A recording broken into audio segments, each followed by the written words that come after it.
जोहार, हैप्पी दिवाली दोस्तों। आज से हम लोग हिस्ट्री चैप्टर का पहला पार्ट शुरू करने वाले हैं। पहला पार्ट का नाम है विश्व इतिहास का परिचय।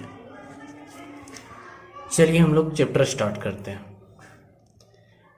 जीव की उत्पत्ति में ईश्वर की भूमिका को ठुकराते हुए प्राकृतिक नियमों के फलस्वरूप जीव की उत्पत्ति का सर्वप्रथम विवेचन करने का श्रेय चार्ल्स डार्विन को जाता है।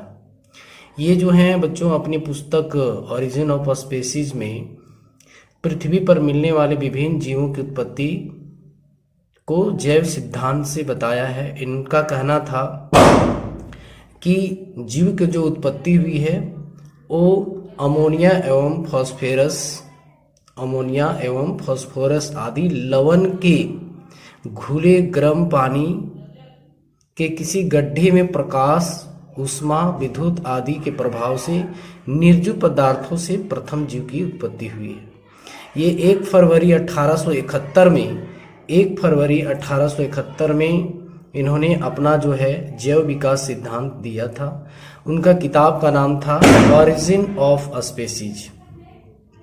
और उन्होंने ये भी कहा कि जीव की उत्पत्ति में ईश्वर की कोई भूमिका नहीं है, लेकिन चर्च के पादरियों से डरकर उन्होंने ईश्वर की भूमिका को पूरी तरह से नकार नहीं सके। लेकिन फिर भी उनका कहना था कि डार्विन यानी ईश्वर से समस्त जीवों का अलग अलग नहीं बनाकर एक सरल जीव बनाया एवं वर्तमान में समस्त जीवों की उत्पत्ति उस पूर्वज से जैव विकास की विधि द्वारा हुई है। आते हैं दूसरा, रूसी वैज्ञानिक अलेक्जेंडर इवानोविच ओपेरिन 1924 में जीव की उत्पत्ति नामक निर्जीव जीव से जीवन की उत्पत्ति का सिद्धांत प्रतिपादित किया। इनका भी कहना था कि जो जीव की जो उत्पत्ति हुई है वो निर्जीव पदार्थ से हुई है। ओपेरिन ने कहा कि लुई पास्चर का यह कथन सत्य है कि जीव की उत्पत्ति जीव से ही होती है। आज भी हम लोग देख रहे हैं कि जीव की जो उत्पत्ति है, बकरी का बच्चा बकरी से ही पैदा होता है, मानव का बच्चा मानव से ही पैदा होता है। तो लुईस पास्चर कहते हैं कि जीव की उत्पत्ति जीव से हुई है। लेकिन यहाँ जीव की उत्पत्ति जीव का मामला नहीं था। मामला ये था कि प्रथम जीव पर यह सिद्धांत लागू था कि प्रथम बार जो था कि जीव की उत्पत्ति कैसे हुई। प्रथम जीव की उत्पत्ति निर्जीव पदार्थों से हुई होगी। ऐसा अनुमान लगाया जाता है कि जो प्रथम जीव की उत्पत्ति किससे हुई होगी, निर्जीव पदार्थों से हुई होगी। ये ओपेरियन का कहना था। और यहाँ बोल रहा है कि रासायनिक पदार्थों के जटिल संयोजन से जीवन का विकास हुआ है। तमाम खगोलीय पिंडों पर मीथेन की उपस्थिति इस बात का संकेत है कि पृथ्वी का प्रारंभिक वायुमंडल मीथेन, अमोनिया, हाइड्रोजन एवं जल वाष्प से बना होने के कारण अत्यधिक अपाचायक है।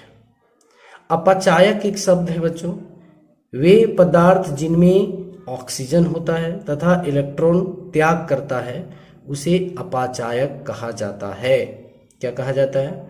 वे पदार्थ जिनमें ऑक्सीजन होता है तथा इलेक्ट्रॉन त्याग करते हैं उन्हें अपाचायक या अपचायक कहा जाता है। देखिए, एडवर्ड लुईस महोदय 1934 में भारत की शिवालिक पहाड़ी से रामापिथिक्स के जीवाश्म की खोज की थी। अब रामापिथिक्स क्या होता है? होमो सेपियंस, आज के डेट में जो हम लोग मानव हैं होमो सेपियंस कहा जाता है ना, हमारा पूर्वज कहा जाता है। तो इसकी खोज की थी। कौन की थी? एडवर्ड लुईस ने। ये क्वेश्चन ऑब्जेक्टिव में पूछा हुआ है कि रामापिथिक्स के जीवाश्म की खोज किसने की थी और कब की थी? एडवर्ड लुईस ने की थी। कौन की थी? एडवर्ड लुईस ने की थी। आगे है यहाँ लार्ते महोदय ने दक्षिण फ्रांस से 1856 में डायोपिथिक्स के जीवाश्म, अब डायोपिथिक्स होता है जैसे गोरिल्ला हो गया या चिंपैंजी हो गया, उनके पूर्वज को माना जाता है डायोपिथिक्स। अब यहाँ 1856 में जॉन कार्ल फुलराइट ने पश्चिम जर्मनी के नियंडरस्थल घाटी से नियंडरस्थल मानव के जीवाश्म की खोज किया। ये जो नियंडर है होमो वंश का जो विलुप्त सदस्य था, बोल रहा है कि नियंडर मानव होमो वंश का एक विलुप्त सदस्य है। अच्छा, विलुप्त कौन हो गया? जो बैठे बैठे सारा काम करते थे, वो मानव जो है आज के डेट में विलुप्त हो गया है, इनकी खोज हुई। अब यहाँ बोल रहा है मानव के उद्भव के बाद इतिहास में विभिन्न सभ्यताओं की उत्पत्ति हुई। अब यहाँ एक शब्द आता है, सभ्यता क्या है?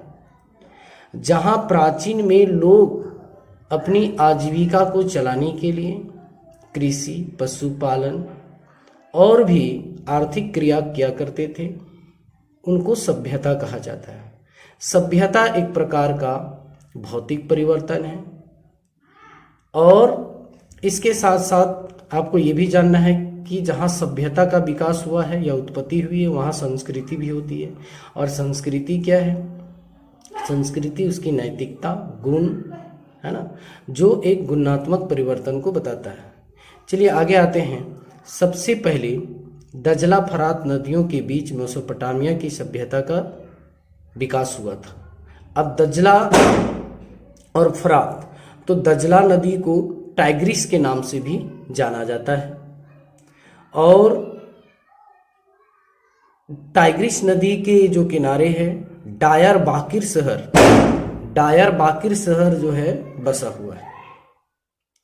और फरात जो नदी है वो तुर्की के तोरेस पर्वत से शुरू हुई है, सो सीरिया होकर और इराक के आधुनिक देशों से होकर गुजरती है। लेकिन यहीं तक नहीं है, हम लोग इसको मैप में भी जानने की कोशिश करेंगे कि कहाँ पर है दजला और फरात नदियाँ। इस मैप को जरा ध्यान से देखिए। यहाँ पर जो है ये भारत दिख रहा है, और भारत के बगल में कौन है? तो पाकिस्तान है। पाकिस्तान के बगल में कौन है? अफगानिस्तान है। अफगानिस्तान के बगल में कौन है? ईरान है। ये ईरान है, ये आपका अफगानिस्तान है। ऊपर में ये जो दिख रहा है वो टर्की है, तुर्की जिसको हिंदी में कहा जाता है। उसके बाद ईरान के बगल में जो है ये इराक है। एक्चुअली में मेसोपोटामिया सभ्यता ये इसी में था, इराक में। अब इराक के बगल में क्या है? ये है जॉर्डन, इसको जॉर्डन देश कहा जाता है। उसके बाद इसके ऊपर में जो है वो सीरिया है। तो जितने भी एशिया के पश्चिमी देश है ये मुस्लिम कंट्री हैं, और मैक्सिमम जो है यहाँ पर पेट्रोलियम वगैरह पाई जाती है। अब यहाँ दजला और फरात की नदियाँ की बात है, तो दजला और फरात की नदियाँ जो हैं यहाँ पर है पर्शियन गल्फ को फारस की खाड़ी के नाम से जाना जाता है, जहाँ पर दोनों नदियाँ जो हैं आकर के इस सागर में आकर मिलती है। मुहाना है दोनों नदियों का, और यहीं पर जो है सभ्यता का विकास हुआ था, जिसको मेसोपोटामिया और वर्तमान में सुमेरियन कहा जाता है। यहीं तक नहीं दोस्तों, आगे हम लोग देखेंगे कि कैसे जो है ये नदी, ये जो है ये है टर्की, और यहीं से शुरू हुई है कौन? फरात नदी। यहाँ पर देख रहे होंगे कहाँ से? टर्की से शुरू होते हुए सीरिया के बाद इराक, और यहाँ जाकर के फारस की खाड़ी में मिला है। तो फारस की खाड़ी को पर्शियन गल्फ के नाम से भी जाना जाता है। यही चीज़ आपको मैं यहाँ बताने की कोशिश कर रहा हूँ कि यहाँ जो है टर्की से शुरू हुआ है, टर्की से शुरू होकर के जो है पर्शियन गल्फ या फारस की खाड़ी में आकर गिरता है। और इस नदी की जो लंबाई है 2800 किलोमीटर है। यहाँ पर आप हम लोग देखेंगे कि जो फरात नदी है ना, और इसकी जो लंबाई है 2800 किलोमीटर तय करके आती है। अच्छा, नदी है तो नदी का कॉन्सेप्ट क्या है? नदी जलोढ़ मिट्टी लेकर आती है, और यही जलोढ़ मिट्टी जो होती हैं काफ़ी उपजाऊ होती है। जलोढ़ मिट्टी दो प्रकार की होती है, खादर और बांगर। यहीं तक नहीं, ये नदी के किनारे जो है एक जो सभ्यता का विकास हुआ जिसका नाम था बेबीलोनिया, जो वर्तमान में इराक में है। क्लियर हो रहा है। उसके बाद जो है यही नदी के किनारे जहाँ पर मुहाना है दोनों नदियों का, ये दजला है जिसको टाइग्रिस कहा जाता है, और ये जो है आर्मेनिया के पूर्वी टॉरेस पर्वत से निकलती है। कौन? दजला नदी, जिसको टाइग्रिस के नाम से जाना जाता है। और ये दजला नदी के जो किनारे है असीरिया नामक जो है सभ्यता का विकास हुआ। सभ्यता मैंने अभी बताया था कि जहाँ लोग रहते थे अपनी आजीविका के लिए कृषि पशुपालन वगैरह करते थे, उसको सभ्यता कहा जाता है। और ये नदी के किनारे ही स्क्रिप्ट का भी खोज की थी, लोग लिपि का खोज किया था। और यहाँ पर देखिए इस नदी के किनारे एक और सभ्यता था जिसको कहा जाता है कैलरिया, और जो दोनों नदियों के मुहाने पर है उस सभ्यता को सुमेरिया के नाम से जाना जाता है।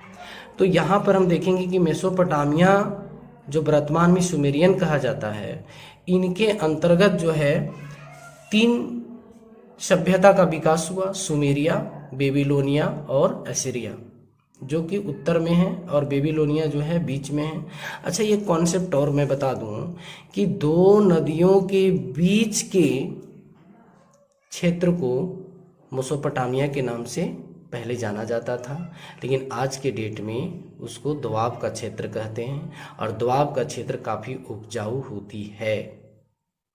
अच्छा, यहाँ पर कहता है कि 2 नदियों के क्षेत्र को मेसोपोटामिया कहा जाता था, लेकिन वर्तमान में दोआब का क्षेत्र कहा जाता है। इराक को प्राचीन समय में मेसोपोटामिया कहा जाता था।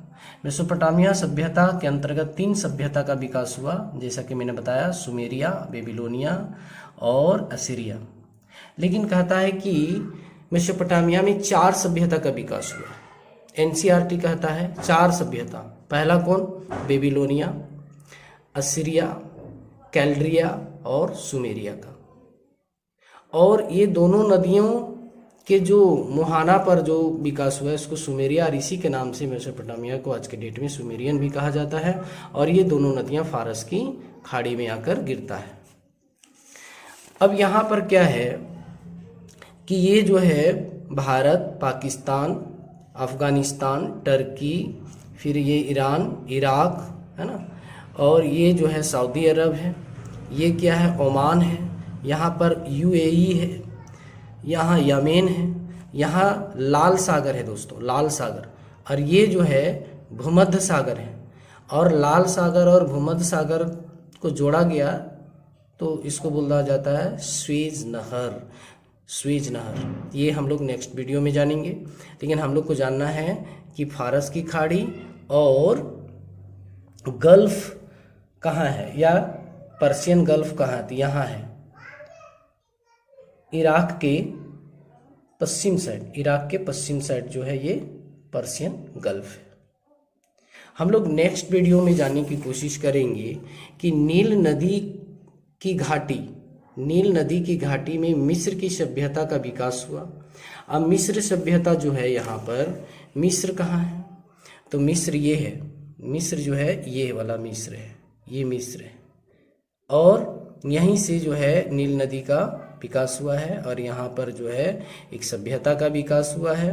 और नील नदी के किनारे जो है पेपायरस के पेड़ पाया जाता था, है ना, और पेपायरस के पेड़ के छाल में ही जो है कि मोटे कागज तैयार करके लोग लिखते थे, है ना, जिसको पांडुलिपि के नाम से या मैन्युस्क्रिप्ट के नाम से जाना जाता है। अच्छा, ये जो है नील नदी विक्टोरिया झील से निकलकर सहारा मरुस्थल के पूर्वी भाग से होकर पार करती थी। यहाँ भी एक सभ्यता का विकास हुआ है जो हम लोग नेक्स्ट वीडियो में जानेंगे। धन्यवाद दोस्तों। हिस्ट्री आप सभी को जानना जरूरी है और ये बहुत इम्पोर्टेंट है, हर एग्ज़ाम में आता है, मैट्रिक, इंटर, ग्रेजुएशन के अलावे कम्पिटिटिव एग्ज़ाम में आता है। और आपको प्रैक्टिकल में जानना है, ग्राफ में जानना है, ऐसे नहीं सिर्फ कहानी सुनने से आपको याद नहीं होगी। धन्यवाद दोस्तों।